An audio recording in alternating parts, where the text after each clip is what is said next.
Beef off Lexington and Roseville, and you need to go too. Check out their menu at mavericksbeef.com. With your AM 950 weather, I'm Brett Johnson. Look for sunny skies today with a high near 74, tonight clear with a low around 56, and Wednesday sunny with a high around 75.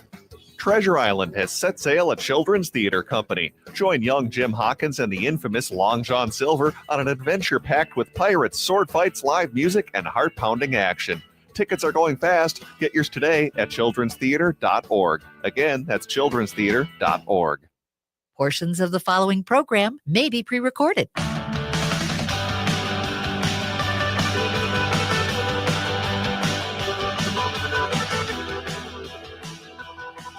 Broadcasting from the studios of AM 950 KTNF, the progressive voice of Minnesota, and airing on WCPT 820, Chicago's Progressive Talk. Welcome to The Gailey Show, the only daily LGBTQ radio news and talk show in the United States. I'm your host, John Parker. Executive producer Jim Pounds in the studio with me today. I've got Sasha Colby tickets, folks, at the Fillmore Theater on October 9th. I have 2 pairs of tickets to give away. They literally just handed them to me in the studio. So this is for the Sasha Colby Stripped 2 tour. So for folks who don't know, Sasha was the winner of RuPaul's Drag Race season 15.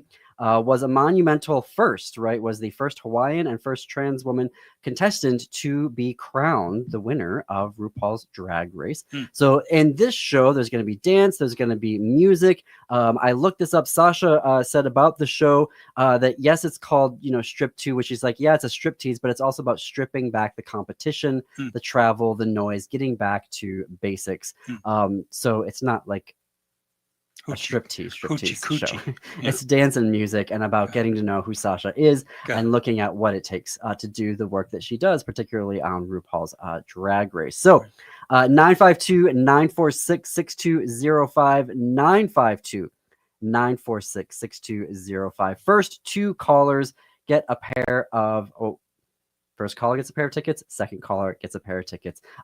Apparently, this is a $125 value for October 9th at the Fillmore Theater here in Minneapolis. Get a pair of tickets. Enjoy a night on the town. 952-946-6205. All right, what is on the show today? The first ever mapping of LGBTQ plus media across the entire United States has just been revealed. We'll sit down with the researchers and the creators to discuss what they found about LGBTQ media in the United States. But first, let's get the heck out of town. You've heard me talk about Marquette County every day for the past month and a half. Today, I'm happy to share that Susan Essler, CEO of Travel Marquette, is here to talk with us about the Fresh Coast and Michigan's Upper Peninsula. Susan is a destination marketing executive with over 20 years of achievement blending business expertise and creative mindset. She has marketed the Bradenton area, including Anna Maria Island and Longboat Key and Panorama City Beach in Florida, and also led a team in Scranton, Pennsylvania as the executive director of the Lackawanna County Convention and Visitors Bureau. And the only reason why I know how to say Lackawanna County is because I watched The Office, and that is the home of The Office TV show. Hello, Susan. Welcome to The Gailey Show. Hey, John. How are you doing? Hi, Jim. Hi. It's so good to see you again. And I don't know if I've told you this story. So like my first trip ever to Marquette, it was 10 years ago. It was in November. There was a winter storm happening. The waves on Lake Superior were like crashing over the barrier at Presqu'île Park.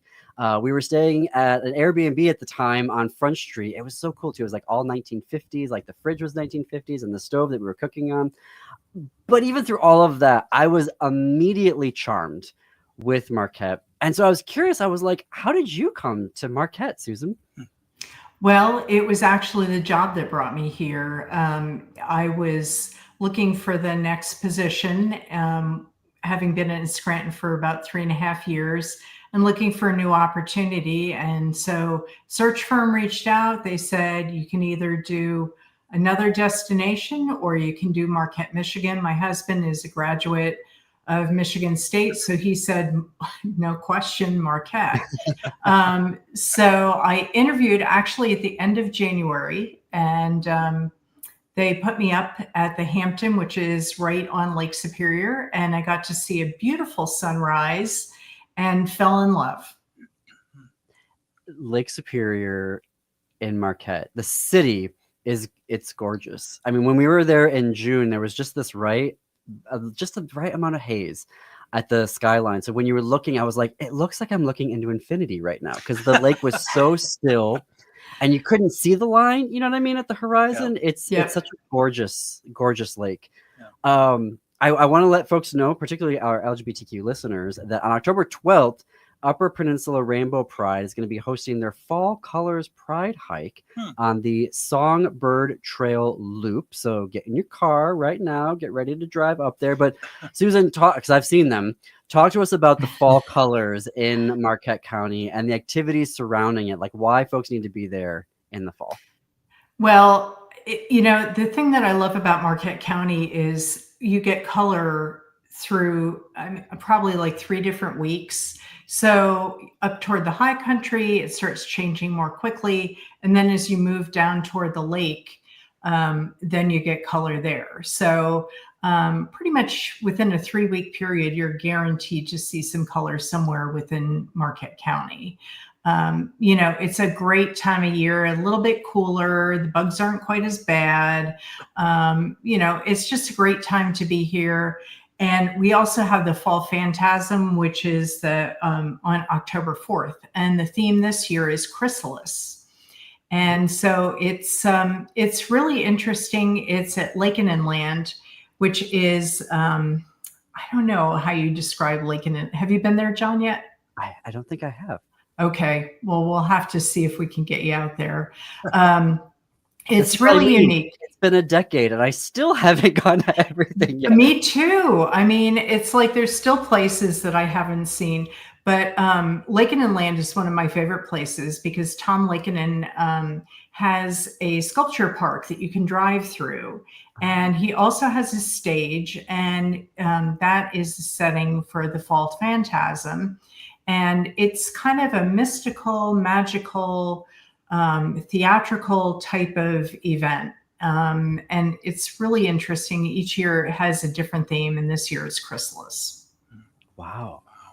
I'm sorry, I'm going to miss that. I'm going to be there 2 weeks later for the Fresh Coast Film Festival. This is also, it is a newer film festival, but it is quickly gaining traction because that's one of the events that are happening that weekend. We were talking before the show, and like there's like all the hotels are booked, all the Airbnbs are booked. It's going to be, but the festival, can you tell us a little bit about that? Yeah, it's definitely one of my favorite events. It's actually the 9th year for the Fresh Coast Film Festival. And so it really centers around the Great Lakes Midwestern Film Festival, talking about environmental issues, heartwarming personal shorts that they have as far as films. There are, from what I'm told, more longer films that we have this year. So they're kind of mixing it up. They're changing some of the venues, and they're always keeping it fresh. Ha ha. Well, the environmental, no, that's great. It's great. The environmental focus actually provides a great transition to the next question I had, which is around Respect Marquette. So as LGBTQ travelers, we want to always make sure that we're being good visitors to where we're going. So can you unpack for us what Respect Marquette is and how it works? Right.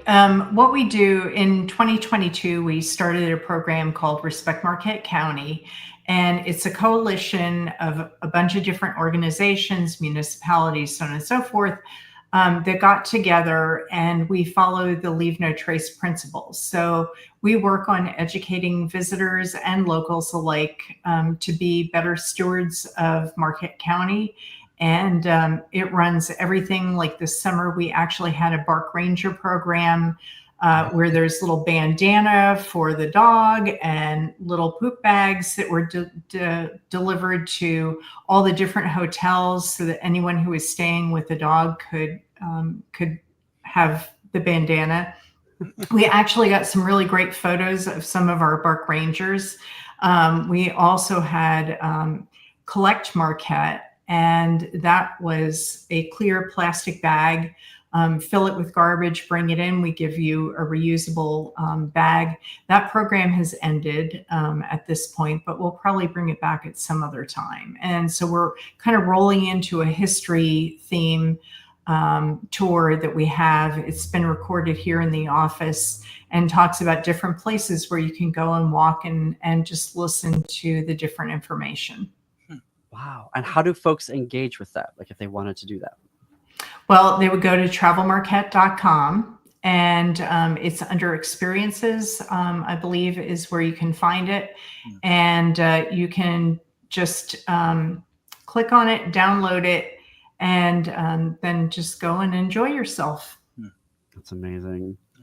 And I know they're closed for this year, for 2025, but the sustainability focused digital passports, those are really cool to look at. Can you tell us a little bit more about the digital passports? Because I'm assuming you're going to have them again for 2026. Yeah, I think we probably will. Just looking at the different things as far as the Explorer program, doing that with family, you can have family or a group of you, and just clicking on the different locations and going to the different locations. And there's a little patch that is a Junior Explorer patch. And then there's also a knapsack if you get all 7 of the Leave No Trace principles. Love that. That's great. Love that. I'm always talking about, I love the drive to Marquette. But some folks were like, well, can I just fly there? And I'm like, I know exactly who to ask that question to. Why, yes, you can. Yes, you can through Delta. I don't know how long the flight is going to remain with Minneapolis, but grab it while you can. It's a direct flight from Minneapolis to Marquette and back to Minneapolis. So I love the flight. I love the airport. I love the bookstore in the airport, your airport. So, ours? Oh, yes. Yeah, that's such a great. Yeah, I know. It's like if you're stuck, you're set. Yeah, there's like those, popular paperback bookstores that you see in like every airport, but this is like an actual like local bookstore that operates within the Minneapolis International Airport. Yeah. But for the folks in Chicago, I believe there's a flight to Marquette too. Why, yes, there is. There is a direct flight on American straight into Marquette as well. Thank you, John, for mentioning that. Always got to watch out for our Chicago listeners here. We are talking with Susan Essler, CEO of Travel Marquette. I have to fit in a quick break here, but we are going to have more with Susan when we come back. And I hope you're all getting a sense now of why I've been going to Marquette 2 times for the past decade, because it is a very special place to me, has obviously become a very special place to me. And so we've got still lots to talk about the county and the city when we come back. You are listening to The Gailey Show. You can keep the conversation going on our Blue Sky. We are at thegaileyshow.org on Blue Sky. This is The Gailey Show on AM 950 KTNF, the progressive voice of Minnesota, and Chicago's WCPT 820, the progressive voice of Chicago.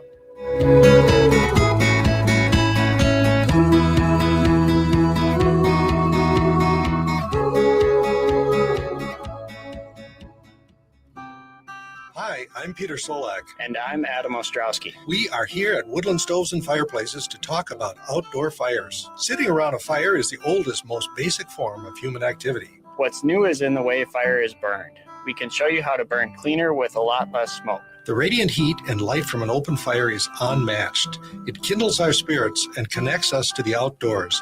And now it's easier to experience and enjoy. Woodland Stoves and Fireplaces sells and installs wood and gas burning fire pits and fireplaces. Let us help you experience an outdoor fire without all the smoke. Come see the many ways you can enjoy a fire outdoors. Woodland Stoves and Fireplaces has over 35 working wood and gas units on display at the corner of East Franklin and Riverside Avenue in Minneapolis. More information at woodlandstoves.com. Find the fire that works for you. Woodland Stoves and Fireplaces, out of the ordinary products and services since 1977. This season, bring the whole family to see Irving Berlin's White Christmas. This smash hit musical based on the classic film returns by popular demand to delight you at Chanhassen dinner theaters. With loads of laughter and a stunning showcase of Irving Berlin songs, White Christmas is a celebration of the romance, friendship, and magic of the holidays. Make your plans today to see White Christmas. Visit chanhassendt.com. Hey, it's Patrick for Zero Res. It's the start of our favorite season in Minnesota, football season. With all the hype and action this season brings, we know things can get loud and messy quick. Before you invite your friends and family over to watch the big game, you better call my cleaning heroes at Zero Res to clean up all of those fumble moments in your home.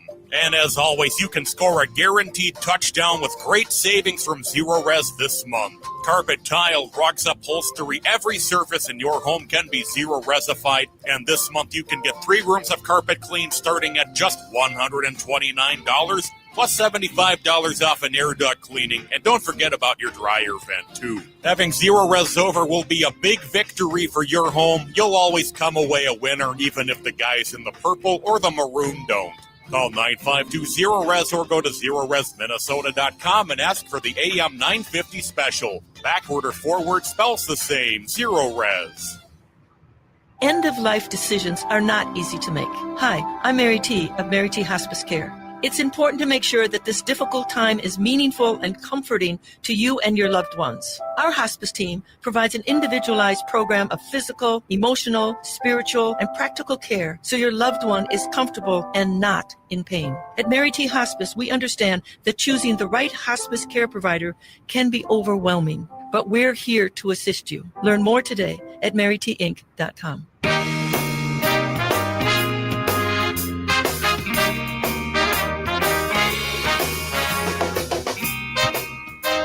Welcome back to the Gailey Show. I am John Parker. We're coming up on the bottom of the hour.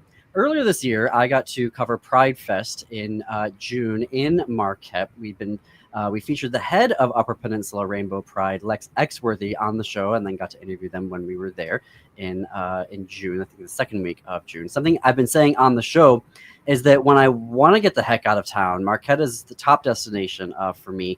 And I say that as a queer person who wants to go to a place where I don't have to worry about being part of the LGBTQ community. And joining me today is CEO of Travel Marquette, Susan Essler. And I want to keep mentioning for folks events that Upper Peninsula Pride are doing for folks. So let's see here, on November 3rd they do a regular book club. The Upper Peninsula Rainbow Pride. It'll be at the Peter White Public Library. It is ongoing. On November 3rd will be their next meeting, and they'll be discussing What the Woods Took by Courtney Gould.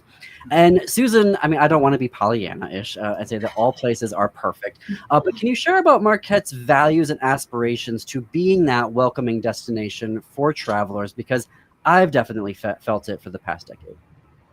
Well, we're definitely interested in making sure that people feel welcome, regardless of, if they have accessibility issues, race, creed, sexual orientation, any of it. Everybody's welcome in Marquette.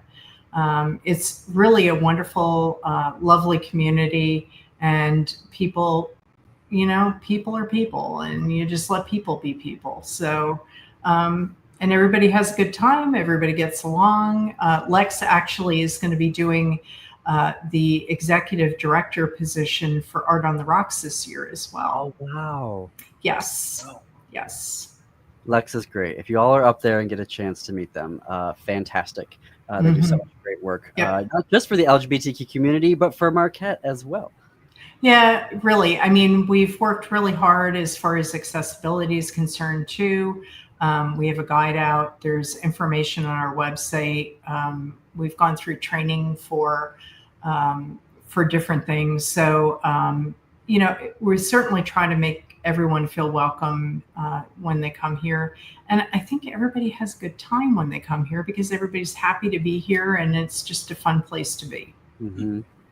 Something I also love is the variety of different places that you can stay, accommodations when you're there. Like, of course, there are the brand name hotels, but there's like family friendly options, motels, some great places with lake views throughout the county. Can you share stories about the various types of accommodations that Marquette County offers to folks who are traveling?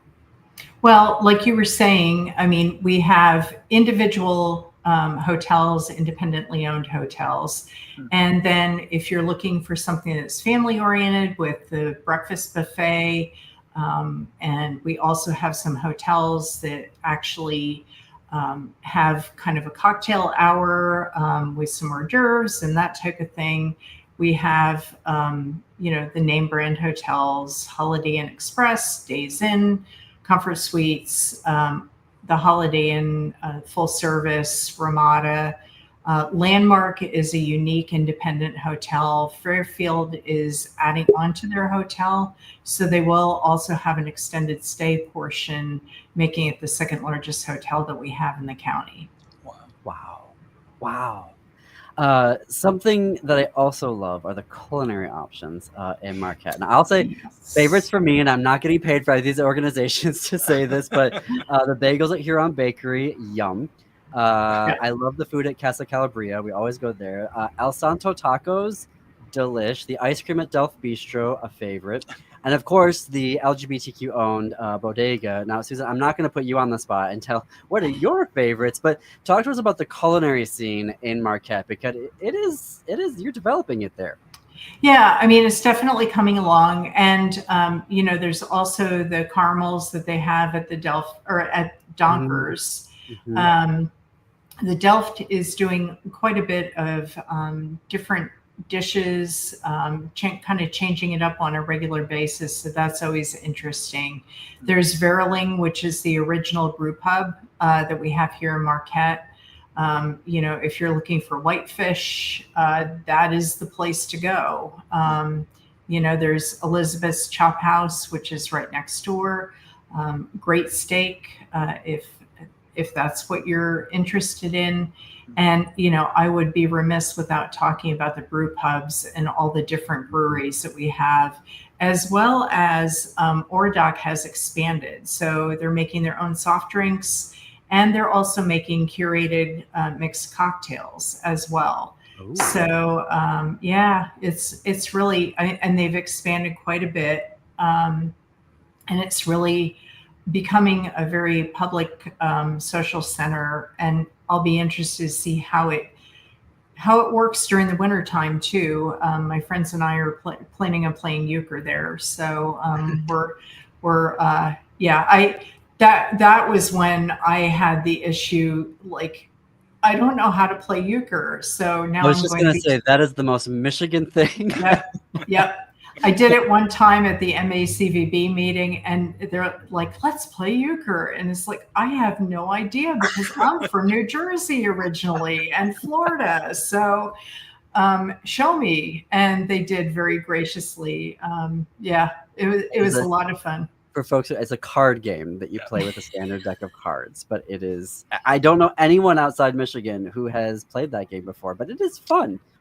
It is fun. Played it in Minnesota, I think. No. Have you? I think so. Mainly it's a Michigander thing. Oh, all right. There's a Michigander thing to it, or especially rules.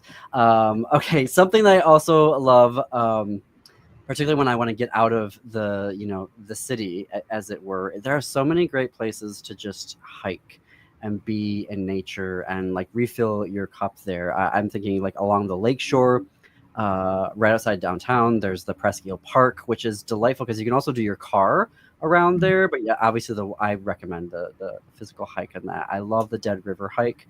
That is just so like serene for me. Can you talk about those areas where you can just sort of get back to nature and connect? Yeah, another great hike that we have is county run Sugarloaf Mountain, and they've done quite a bit they've enlarged the parking lot. They've worked on the trail as far as the boardwalk going up the hill. So when you get up to the very top, you are overlooking Lake Superior. You can see Superior Dome. You can see all sorts of different peaks around Marquette. And when there's color, it's fantastic. Another option is also Mount Marquette, not Marquette Mountain, which is our ski area. But Marquette Mountain actually does have some wonderful events for the fall, but Mount Marquette, you can be high above the city of Marquette, and my husband and I went there, and we actually were picking out our house. Oh, from up above, we could see our house. That's so cool. Yeah. Well, that is unfortunately my time for today. The destination is Marquette County. You can start your journey at travelmarquette.com. On Instagram, they are at Travel Marquette. On Facebook, head to Travel Marquette, Michigan. For the schedule and tickets to Fresh Coast Film Festival, head to freshcoastfilm.com. Thank you, Susan, for joining me today. Thank you, John and Jim. All right, well, we'll see you soon in a couple weeks here in October. We're going to take a break. More on The Gaily Show when we come back.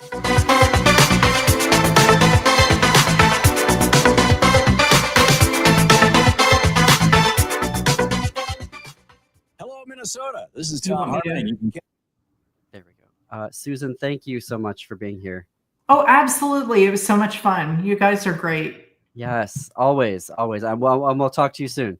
Yeah, and please make sure to look me up when you're here for the film festival. I will, definitely. Okay, take care. Bye. Bye. Tracy and Dana, hello. Hello. Hi. Okay, it sounds like all the tech is working for you. I think so. Can you hear me pretty well? Am I clear? Yes. Great. Tracy, how about you? Could you say a little bit for a mic check? Yes, this is a test of the mics. How's it going? Okay, there we go. I should mention we're still streaming live on YouTube right now. So this is a hot mic that we're all on. Hi, everyone. Right now. If you see in the chat on the right-hand side of your screen, there's a private chat. I'll put time cues in there because we're going to have to switch back over to the commercial feed here in a second. May I also get correct pronunciations of your last names? Tracy, is it Bain? Yeah, Bain. Aim with the B. Bain. Perfect. And Dana? Piccoli. Piccoli. Okay. Like Piccolo? Like Piccolo. Yeah, there we go. And is Hannah joining us? Probably not. Okay. If she's not on by now, yeah. Okay, great. I saw Hannah on the calendar invite, but no worries there. How would you pronounce Hannah's last name though? I'd love to give her a credit in the Sismesco. My best guess is Sismesco. Okay, I'll try. Sorry, works for me. All right, we are gonna switch back over to the feed unless either of you have any questions for me. Okay, great. We hit by hail last summer and experienced damage. Snap Construction is helping homeowners like you, and they're the roofing specialists I trust. They are the most well-reviewed contractor in the Twin Cities and have a ton of positive customer reviews from homeowners just like you. Even better, Snap Construction's installations are backed by a lifetime warranty, so you know you're dealing with a qualified roofing expert. You want to work with a company that will be here for a long time after the work is done. Snap Construction has handled thousands of claims and will help you through the process. Do yourself a favor and get a free roofing inspection so you have the facts and peace of mind you deserve. Call Snap Construction today at 612-333-SNAP. That's 612-333-SNAP, or visit snapconstruction.com. With your AM 950 weather, I'm Brett Johnson. Look for sunny skies today with a high near 74. Tonight clear with a low around 56. And Wednesday sunny with a high around 75. Don't miss Sasha Colby's Stripped 2 tour, an electrifying blend of dance, storytelling, and drag artistry at the Fillmore, Minneapolis on October 9th. Listen all week to The Gaily Show and The Matt McNeil Show for chances to win tickets. You can also purchase tickets at thefillmoreminneapolis.com. That's thefillmoreminneapolis.com. AM 950, the progressive voice of Minnesota.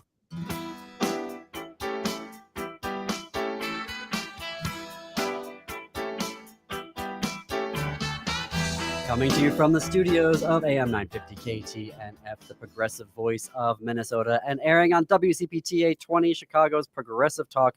Welcome back to The Gaily Show, the only daily LGBTQ radio news and talk show in the United States. I'm your host, John Parker. It is 33 minutes after the hour, and we're going to spend some time now, because I mentioned that about us in the U.S. and our role in that. Who are the media outlets, however, covering the LGBTQ community in the United States? Where are they? How are they doing? The LGBTQ plus media mapping project is the first of its kind initiative to look at the scope and needs of LGBTQ plus media in America. They released their report earlier this month. And folks, the partnership to create this report, the LGBTQ plus media mapping project, MacArthur Foundation, Local Media Foundation, News is Out, the Craig Newmark Graduate School of Journalism at CUNY. Tracy Boehm served as the project director. Hannah Sismesko served as lead researcher, and Dana Piccoli manages the marketing and data opportunities. Tracy and Dana join me now. Tracy is the executive director of Press Forward Chicago, and Dana is managing director of News is Out, a queer media collaborative. Tracy and Dana, welcome to The Gailey Show. Thanks. Thanks for having us, John. All right. Well, I mean, let's just get into it.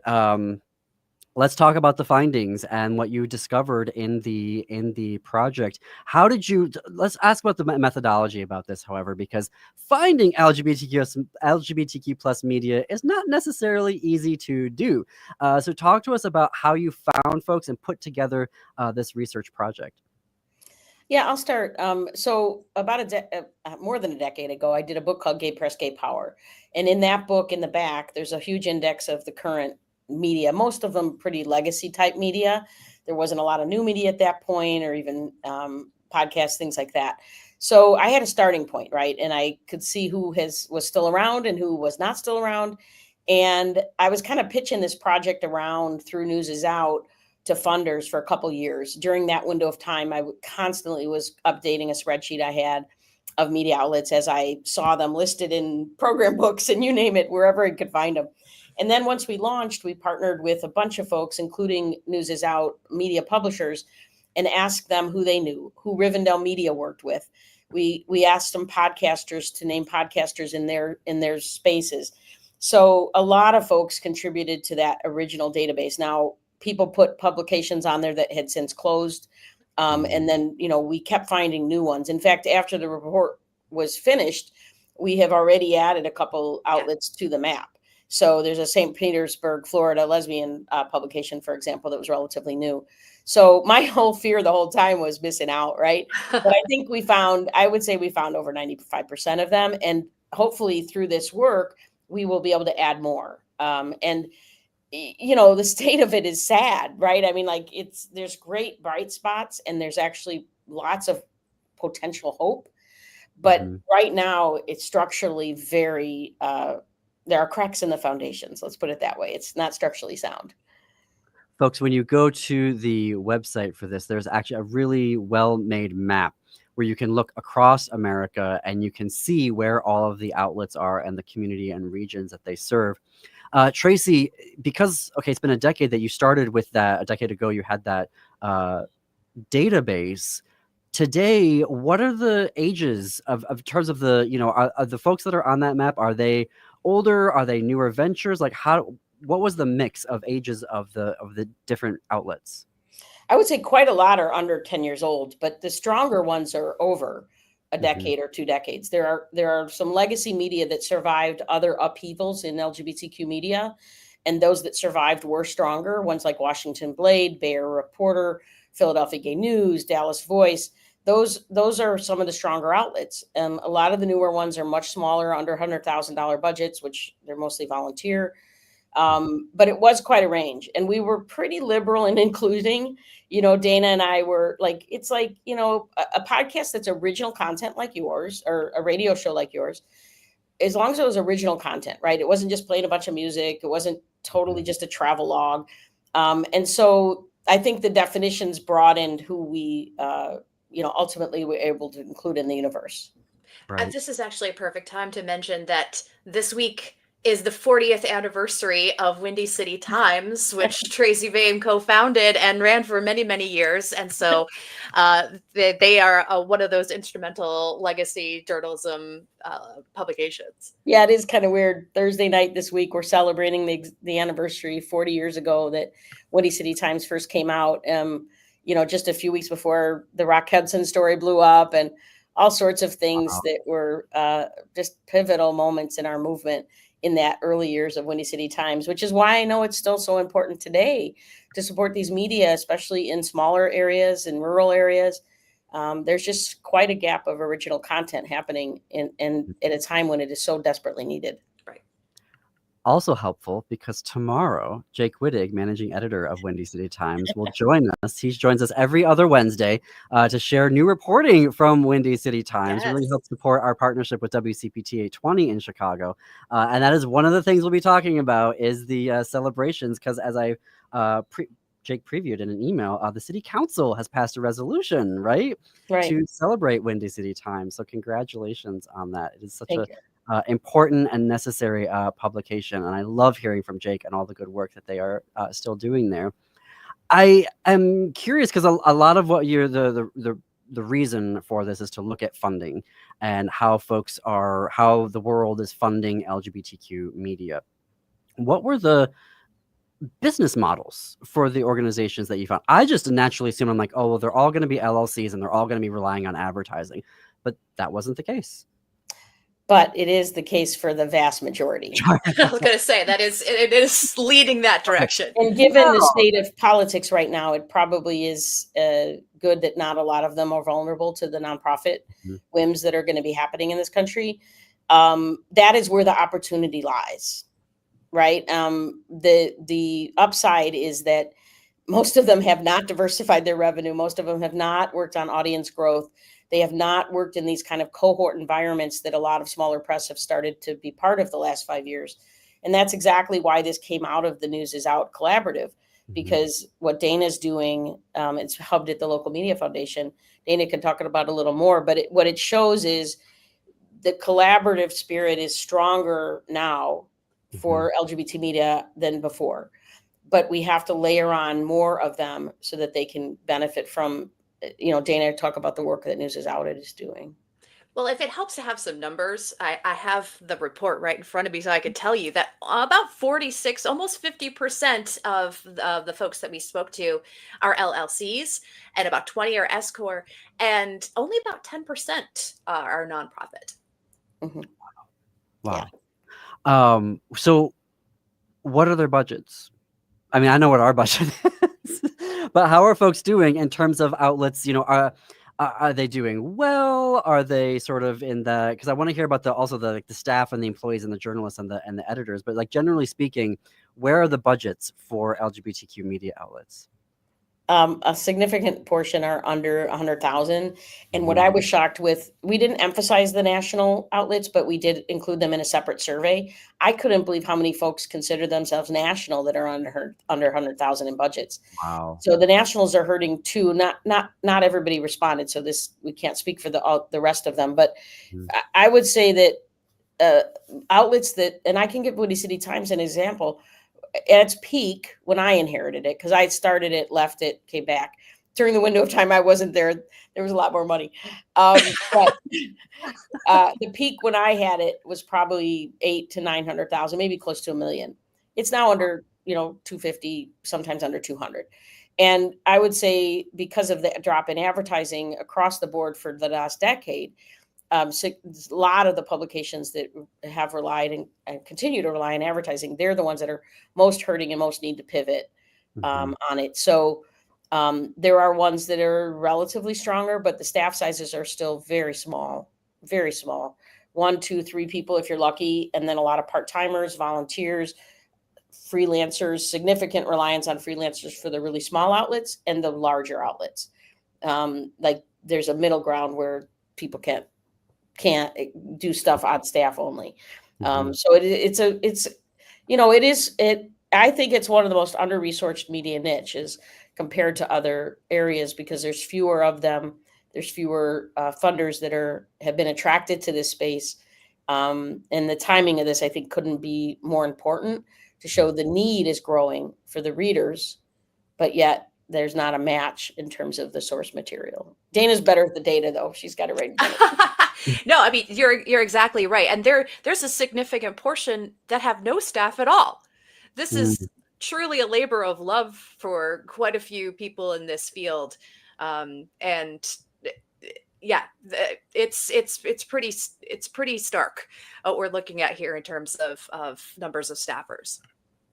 I think this is also coming at an amazing time where, and I don't want to necessarily say that all LGBTQ media outlets are of the left, But when we had the indefinite suspension that's finally been resolved of Jimmy Kimmel, and suddenly there were a lot of folks that go, well, wait a minute, all these anti-LGBTQ people own the majority of mass media, whether it's local TV stations, newspapers. Now we're getting ownership of the major networks. That we don't have the investment that we need in independent, but also like LGBTQ media, other types of niche, if you will, of markets. I'm curious about when you're saying the advertising revenue was going down, that trend.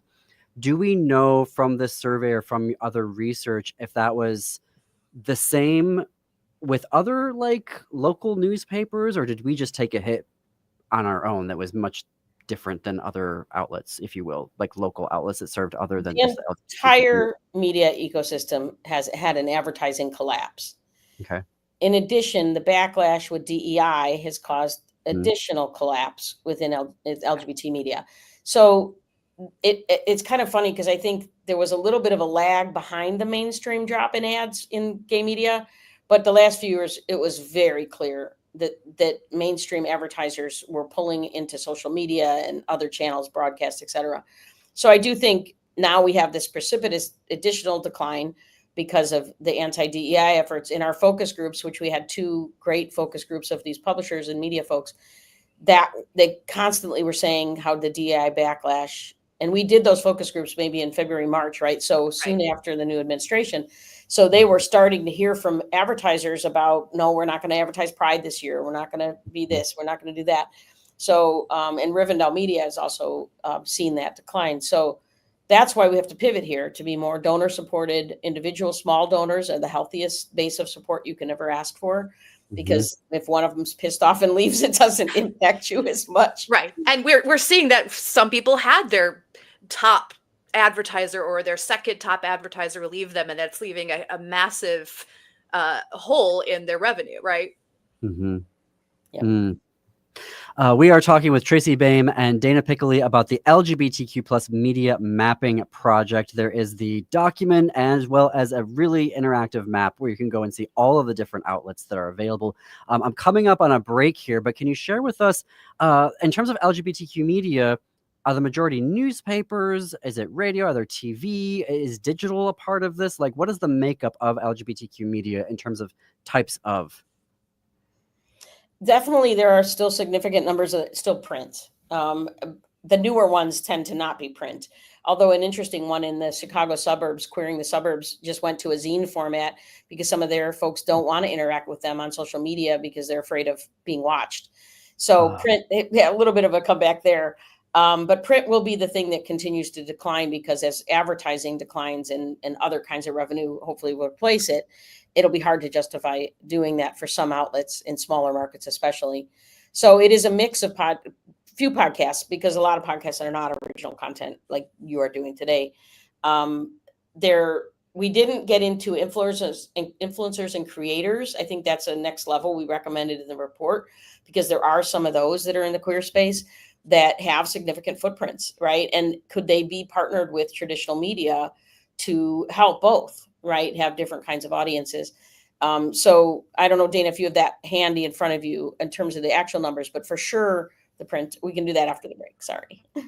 There you go. You heard the music coming on. I have to take a quick break here. We're talking about the new LGBTQ plus media mapping project with Tracy Baim and Dana Piccoli. We're going to have more about that when we come back.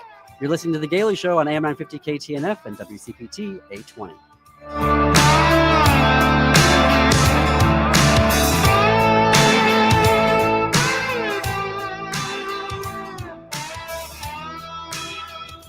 He's greedy. He's scrumptious. He's horrid. Roald Dahl's The Enormous Crocodile the Musical is weaving its way onto the stage at Children's Theatre Company beginning October 1st, featuring eye-popping puppets, a rich score with great groove, and plenty of mischievous audience interaction. Don't miss the U.S. premiere of the smash UK hit. Get your tickets for The Enormous Crocodile the Musical today at childrenstheatre.org. The independently owned Next Chapter Booksellers is the perfect destination for your next book.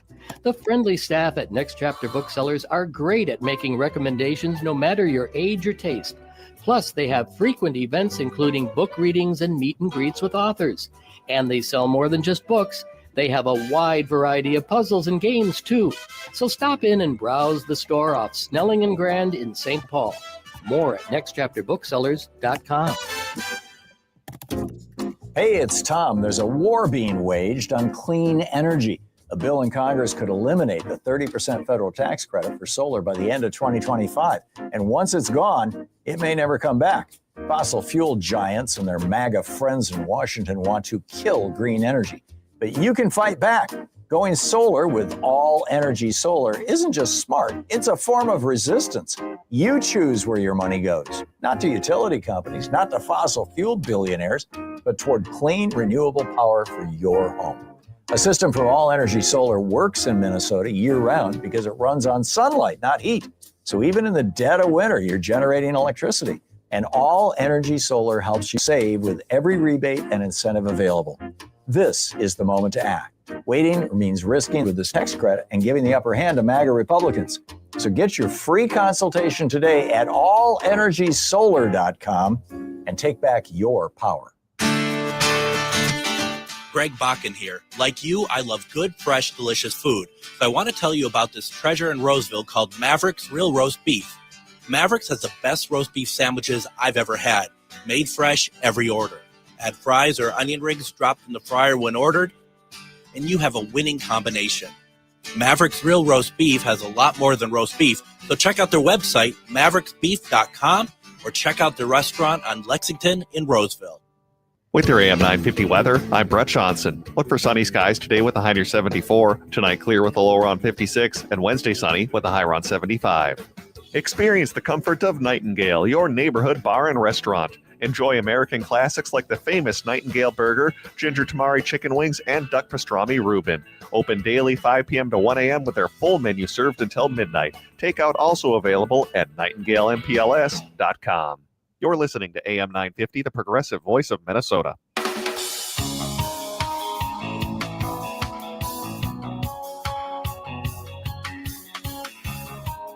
Welcome back to the Gailey Show. I got so excited for our guest right now that I forgot I have a ticket giveaway to Flip the Script Film Festival. It is an LGBTQ film festival here in the Twin Cities.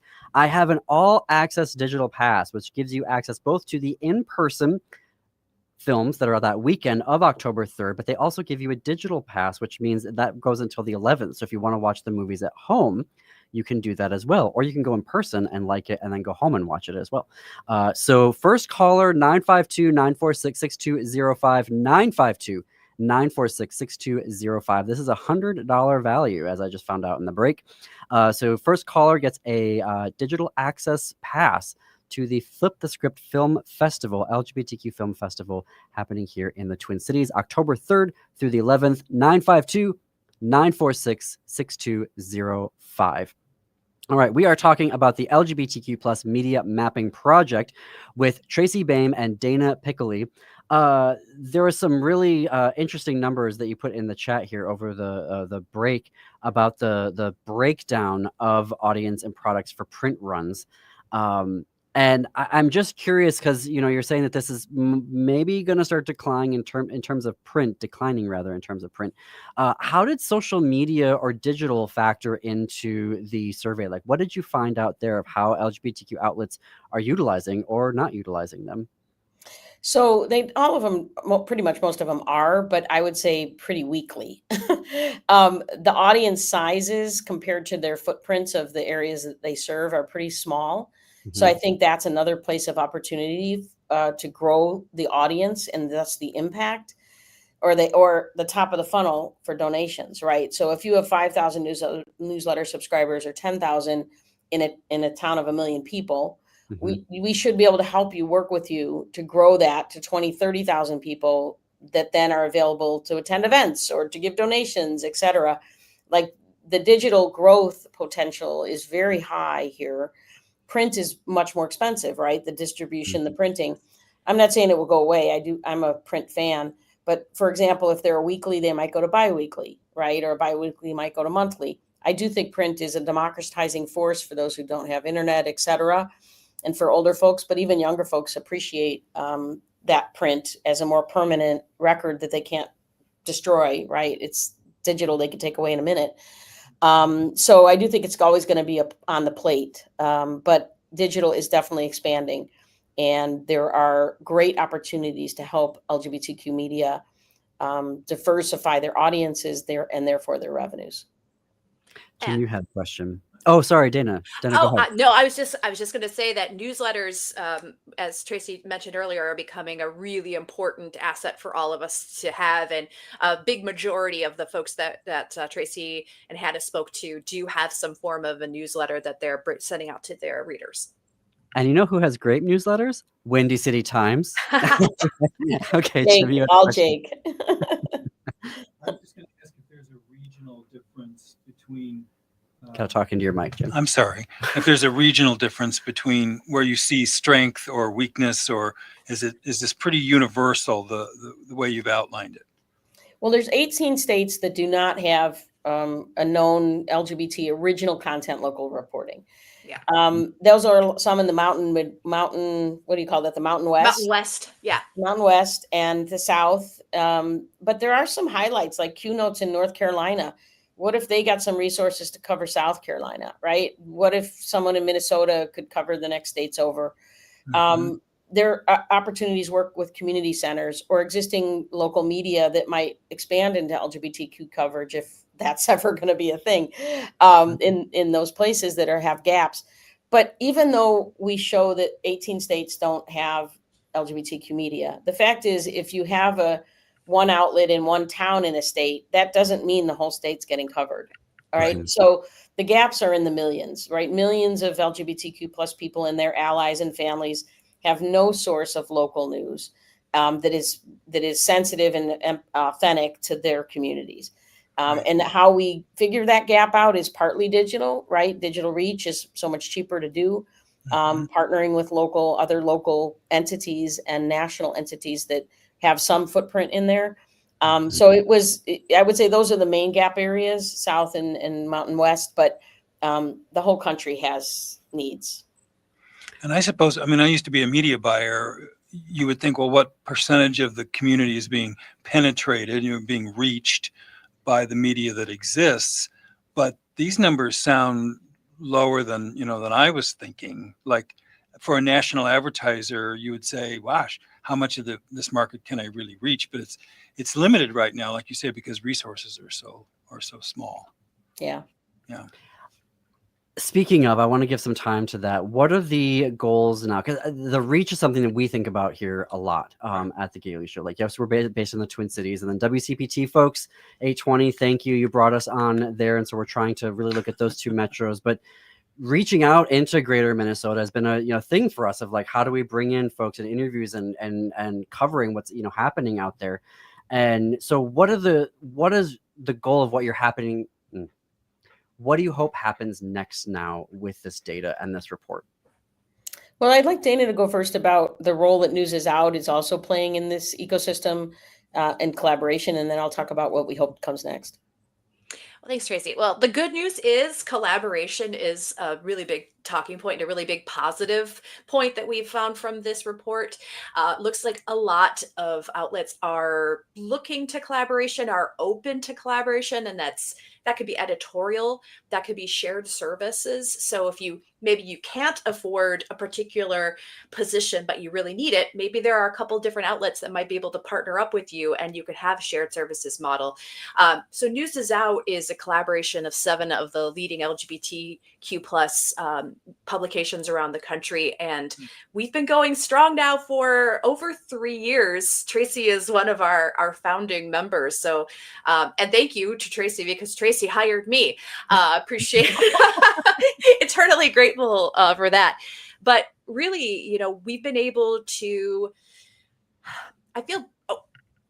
I'm so sorry. This is the problem of radio. We've reached our time. Oh, no. As they're showing me, they're like, we got to wrap it up. I'm going to have you both back because clearly there's way more to unpack here. So the report is the LGBTQ plus media mapping project. Thank you, Tracy and Dana, for joining us today to talk about it. Thank you. Thank you. Folks, on AM 950, it is the Matt McNeil Show. Up next in Chicago, it's Choose Views with Richard Chu. Until tomorrow, keep it queer, America. Keep it queer.